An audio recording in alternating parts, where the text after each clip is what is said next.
ज्येष्ठ कृष्ण गणेश चतुर्थी व्रत कथा। दयादेव नामक ब्राह्मण की कथा। पार्वती जी ने पूछा, हे पुत्र, ज्येष्ठ मास की गणेश चतुर्थी को किस प्रकार पूजन करना चाहिए? इस महीने के गणेश जी का क्या नाम है? भोजन के रूप में कौन सा पदार्थ ग्रहण करना चाहिए? इसकी विधि का आप संक्षेप में वर्णन कीजिए। गणेश जी ने कहा, हे माता, ज्येष्ठ कृष्ण चतुर्थी सौभाग्य एवं पति प्रदायिनी है। इस दिन मूषक रथ नामक गणेश जी की पूजा भक्ति पूर्वक करनी चाहिए। इस दिन घी निर्मित भोजन पदार्थ अर्थात हलवा, लड्डू, पूरी आदि बनाकर गणेश जी को अर्पित करें। ब्राह्मण भोजन के बाद मैं भोजन करें। हे पार्वती माता, इससे संबंधित मैं पूर्वकालीन इतिहास का वर्णन कर रहा हूँ। गणेश पूजन और व्रत की विधि जो पुराणों में वर्णित है उसे सुनिए। सतयुग में 100 यज्ञ करने वाले एक पृथु नामक राजा हुए। उनके राज्य में दयादेव नामक एक ब्राह्मण रहते थे। वेदों में निष्णात उनके 4 पुत्र थे। पिता ने अपने पुत्रों का विवाह पारस्परिक गृहसूत्र के वैदिक विधान से कर दिया। उन 4 बहुओं में बड़ी बहू अपनी सास से कहने लगी, सासू माँ, मैं बचपन से ही संकट नाशक गणेश चतुर्थी का व्रत करती आई हूँ।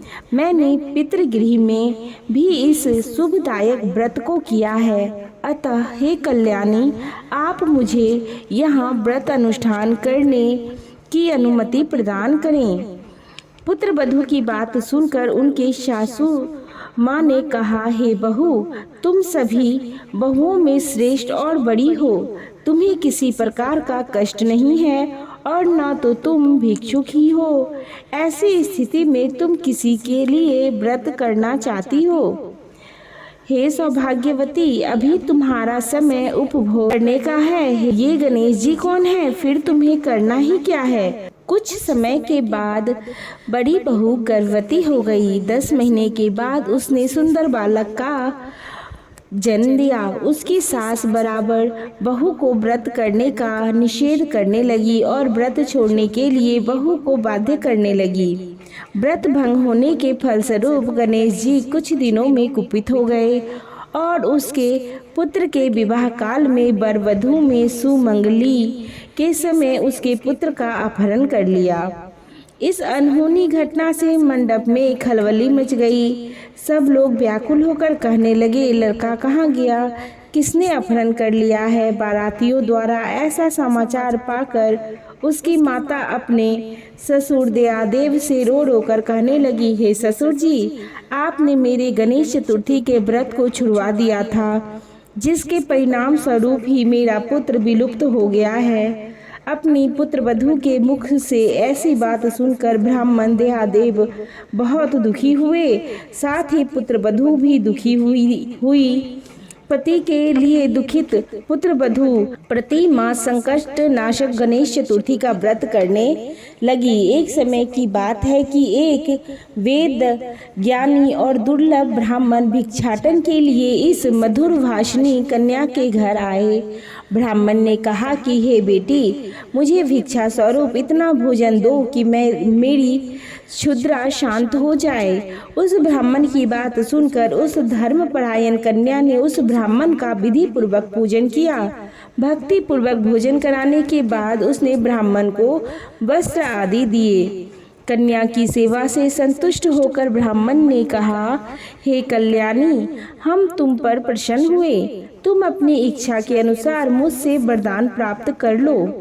मैं ब्राह्मण वेशधारी गणेश जी ही हूँ और तुम्हारी प्रीति के कारण आया हूँ। ब्राह्मण की बात सुनकर कन्या हाथ जोड़कर निवेदन करने लगी, हे विघ्न नाशक विघ्नेश्वर, यदि आप प्रसन्न हैं तो मुझे मेरे पति का दर्शन करा दीजिए। कन्या की बात सुनकर गणेश जी ने उससे कहा कि हे सुंदर विचार वाली, जो तुम चाहती हो वही होगा। तुम्हारा पति शीघ्र ही वहीं पर आ जाएगा। उसी समय की बात है कि सोम शर्मा नामक ब्राह्मण नगर के एक वन में से उस द्विज बालक को नगर में लाए।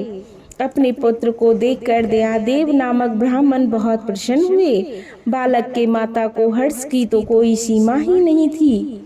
साथ ही संपूर्ण नगरवासी भी हर्षित हुए। बालक की माता ने पुत्र को छाती से लगा लिया और कहने लगी कि गणेश जी के प्रसाद से ही मैंने खोए हुए पुत्र को प्राप्त किया है। उसे नए वस्त्र आभूषणों से अलंकृत किया। दयादेव तो बारंबार सोम शर्मा को प्रणाम कर रहे थे कि हे द्विजराज, आपकी कृपा से ही मैंने खोए हुए पुत्र को पुनः प्राप्त किया है। खोया हुआ बालक घर में आ गया। सोम शर्मा को स्वादिष्ट भोजन कराकर धोती दुपट्टा से विभूषित करके गौदान दिया। फिर से मंडप का निर्माण करके विधि पूर्वक वैवाहिक कार्य संपन्न किया। इससे सभी पुरवासी प्रसन्न हुए। वह भाग्यशालिनी कन्या अपने पति को पाकर धन्य हो गई।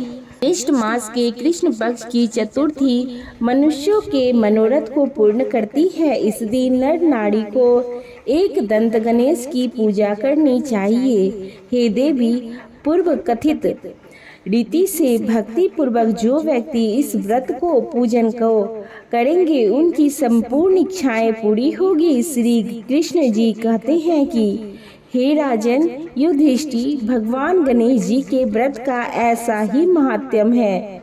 हे महाराज, अपने शत्रुओं के नाशार्थ आप भी इस व्रत को अवश्य कीजिए। इस प्रकार ज्येष्ठ कृष्ण गणेश चतुर्थी व्रत कथा समाप्त होती है।